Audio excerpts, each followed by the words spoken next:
Hello and welcome to the shop. I have never personally poured Alumalite. I have had other people take things and put it in Alumalite for me, and I've turned a lot of Alumalite blanks and I absolutely love how it turns, but I have an opportunity here. I'm going to be heading down to Lynn Lacey's shop and hanging out with Lynn for a while, and if you don't know Lynn, look up LL Woodworks. I'm going to put a link in the description below. Check him out, follow his channel. He's a great guy. He's been a good friend of mine for a number of years. And Lynn has a pressure pot and he has the ability to pour Alumalite. And he told me if I want to bring something down, a blank for example, that we can go ahead and put that in a mold and pour the Alumalite, put it in the pressure pot, and I'm going to have a pretty sweet blank to turn. So I'm really excited about this because it's going to be a hands-on learning opportunity for me. I just got in a couple of these Gatsby pin kits from Penn State, and they use 27 36-inch tubes, I believe. If that's not right, I'll correct that later. But I'm going to take one of these tubes and I'm going to prep it, and I'm going to try to put together what I think will be a pretty sweet pin blank to take down to Lynn's and turn into a blank, which we'll bring back here and I'll turn for you. So keep your fingers crossed. Let me show you what I got in mind. A quick correction on my tubes. They're actually 27/64 of an inch. I went ahead and you can see they're really roughed up. I ran them across some sandpaper. That way the paint will stick a little better. I just took a little Play-Doh, rolled it up into a ball. I'm sticking the tube down into it, pulling the Play-Doh off, and that's going to seal the end. And the reason why I'm doing this is we're going to paint these tubes, and when we spray these tubes, we don't want the paint to get inside the tube because it changes the inside diameter and the parts will not fit as well. The Play-Doh does a great job of plugging the end of the tube, and this little jar of Play-Doh cost me 50 cents at one of the local stores. I drove a couple of screws into a scrap 2x4, and now we'll just set our blanks on the tubes. We'll head outside and shoot a little white paint on them. I'm just going to be using a little white Rust-Oleum gloss enamel, and we're going to shoot a nice coat on each of the blanks. The next step I want to take is I want to remove the apron from these bottle caps. You can see I've got one here that I've already done that to, and I need to clean it up a little bit. I mean, it's got a little bit of rough edge right there, and I need to peel this rubber seal out. And I'll show you how I'm going to do that in a couple of minutes. Let me show you how I went about cutting the apron off.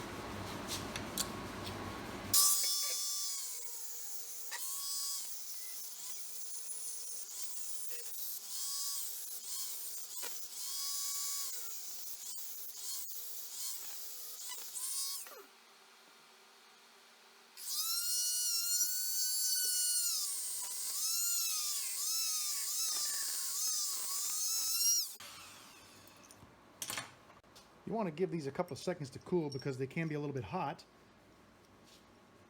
but that's how we do it. I'm over at the grinder.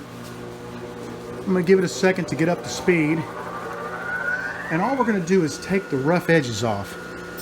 You got to be careful because on the grinder you can take it out of shape pretty quick. It'll eat this light metal up like nothing.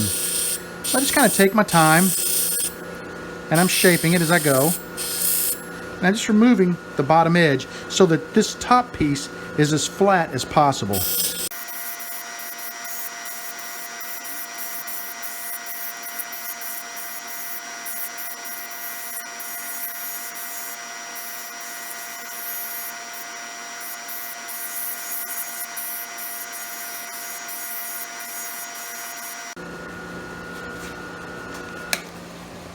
And you can see I've taken all of the roundness and the roughness off of the edges.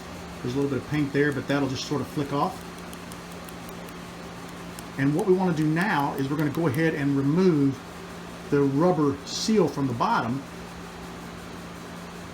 I was very careful to try to keep as much of the wording as I can because that's important to the integrity of the cap.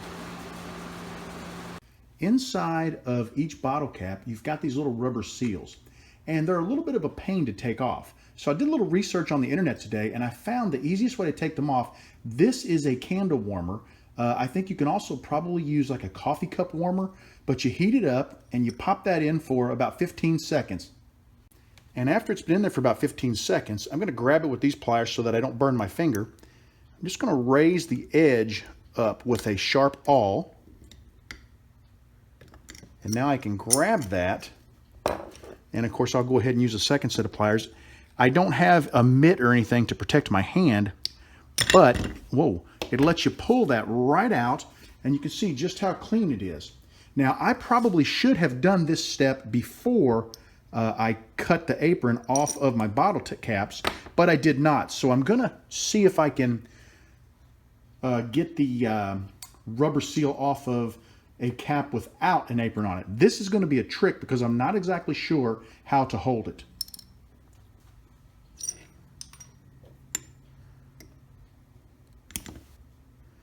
It's kind of slippery because this had wax in it up until just a little while ago whenever I cut the wax out or pulled the wax out of it. See if I can get a hold of that. There we go. Well, may not be too bad. Let me get a hold of it with these. The trick is you just don't want to burn yourself. These things can get a little hot, and I don't want to grab the bottle cap with the pliers because I don't want to scratch the surface. So I'm just going to take it kind of easy here. Okay, a little more. There we go, almost, and perfect. Now I'm going to slide this out of here. There we go. And like I said, I'm just being careful because I don't want to damage the, it's not that hot. I don't want to damage the logo, so that's why I didn't want to grab it with the pliers. All right. I've got all of the rubber seals removed from my bottle caps. I'm ready now to start bending the caps to fit my tubes. The kit that I plan to use these blanks on is the Gatsby, and it uses a 27/64" tube. I went to my punch set and I pulled out the 27/64" punch. What we're going to do is take one of our bottle caps. We're going to line it up on the tube so it looks like it's centered, and then we're just going to bend it around the tube with our fingers. I'll even roll it on the table just a little bit.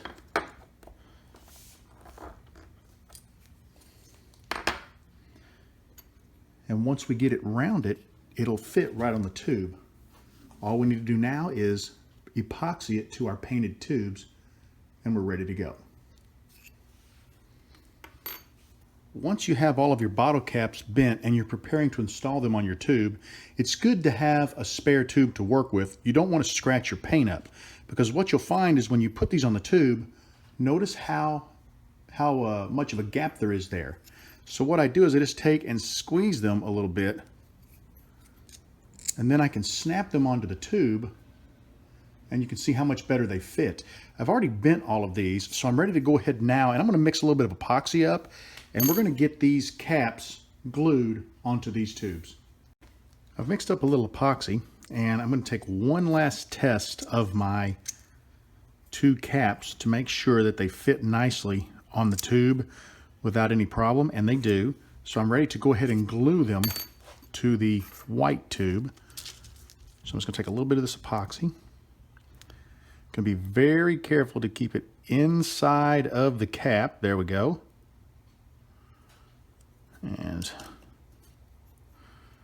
I want this cap to be just slightly down from the top of the tube. There we go. Got a little piece of fuzz there. All right. Now let me get some epoxy in the other half.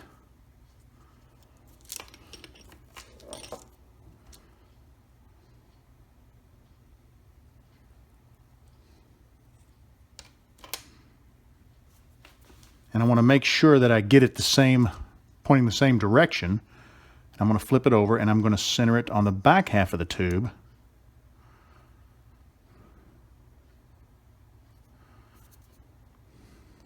Okay, now I'm happy with that, and what I'm going to do is I'm going to lay this aside and I'm going to let it dry. I've got all the caps glued onto the tubes. I started off by putting a cap on either side of this one, and I thought, you know, where am I going to put the clip? But it was too late by then to pull it off, so I went ahead and put both of the caps on one side. That way I can run the clip down the back, and I think that looks much better. So these blanks are done and they're ready for the casting process. I really hope you enjoyed the video on creating these bottle cap blanks. I had a fun time making them. I've been wanting to try this for a long time, but I don't cast Alumalite, not yet anyway. The reason why I'm ending the video here is because by the time you see this video, I will have spent 2 days down in Texas at Lynn Lacey's shop. And while I'm there, Lynn is going to teach me how to cast Alumalite, and we're going to take these blanks and cast them. And then when I come back from Texas, I'm going to turn them for you. There will probably be a video on me learning how to cast and Lynn teaching how to cast. I'm not sure if that'll be his channel or mine. I'm more than willing to let him have that on his channel because he'll be doing the teaching. But when I come back, I plan to bring this blank, the Kickapoo blank, and the Route 66 blank back with me, and I plan to turn them for your entertainment. I'm going to leave the Texas blank, the Durban blank down there because, little story behind that, Lynn Lacey knows that I love odd sodas. I love all types of sodas. So he sent me 4 sodas that were bottled locally down in Texas. They're bottled in Durban, Texas. And I drank the sodas, I kept the caps, and I specifically used 2 of those caps to make a blank just for Lynn. So I hope he enjoys it. I hope you enjoyed this video. I want you to know that you are always welcome in my shop. Come back and see me again real soon, and keep your eyes peeled for some cool turning.